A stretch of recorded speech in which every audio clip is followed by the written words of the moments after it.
Hello students, आज हम inorganic chemistry के magnetic properties of transition metal complexes के बिहेवियर के बारे में हम बात करेंगे।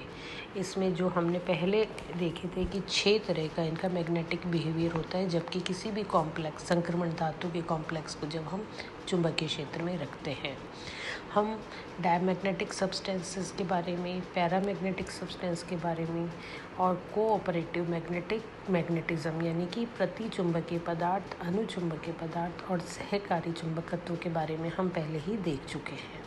अब आज हम देखेंगे लोह चुंबकीय पदार्थ या फेरोमैग्नेटिक सब्सटेंसेस।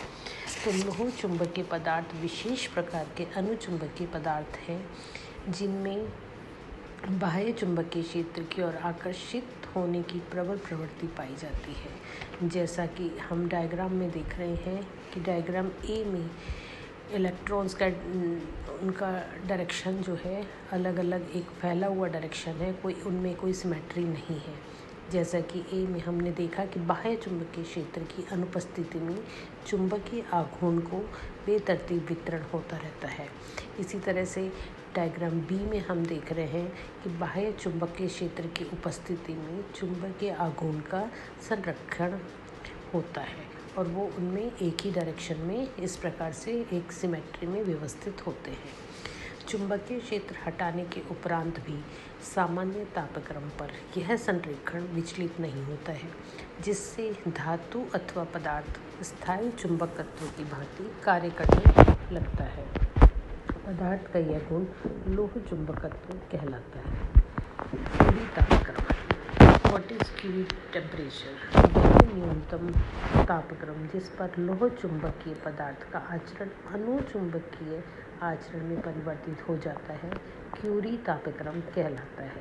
यहाँ पर हम इस ग्राफ में अनुचुंबकीय, लोह चुंबकीय और प्रति चुंबकीय पदार्थों के लिए x तथा t में हम एक ग्राफ देखते हैं, जिसमें नॉर्मल मैग्नेटिज्म और एंटी फेरोमैग्नेटिज्म, फेरोमैग्नेटिज्म और क्यूरी पॉइंट दर्शित किया गया है और एक नील पॉइंट दिखाया गया है जिसमें x और t के आरेख के बीच में।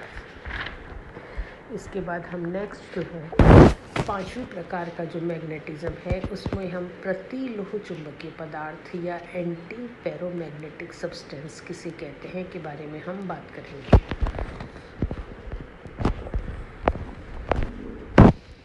प्रति लोह चुंबकीय पदार्थों में अनुचुंबकीय प्रजातियों के लिगेंडों के माध्यम से संयोग होता है।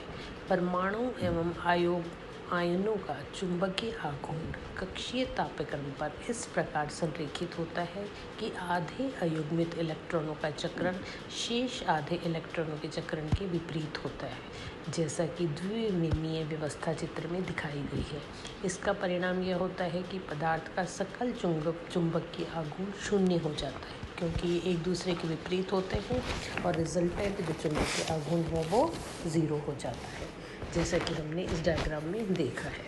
प्रति लोह चुंबकीय पदार्थों में आधे इलेक्ट्रॉन चक्रण विपरीत दिशा में संरेखित होते हैं, जिससे तापक्रम बढ़ने पर चुंबकीय प्रवृत्ति बढ़ती है।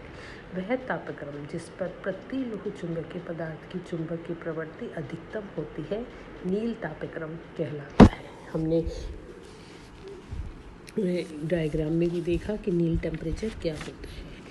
अब लास्ट और अंतिम है फेरे चुंबकत्व या फेरी मैग्नेटिज्म। यह फेरो चुंबकत्व वह विपरीत फेरो चुंबकत्व के बीच का प्रभाव है, जिसमें विपरीत चुंबकीय आघूर्ण एक दूसरे को कुछ सीमा तक तो नष्ट करते हैं, लेकिन पूर्ण रूप से नष्ट नहीं करते हैं। कुल मिलाकर इनका चुंबकीय आघूर्ण होता है। यह गुण Fe3O4 द्वारा प्रदर्शित होता है। इसमें चुंबकीय आघूर्ण इस प्रकार से एक निश्चित सिमेट्री में व्यवस्थित होते हैं। फेरी चुंबकत्व का कुछ चक्रण विपरीत दिशा में भी होते हैं। इसको हम फेरी मैग्नेटिज्म या फेरी चुंबकत्व कहते हैं।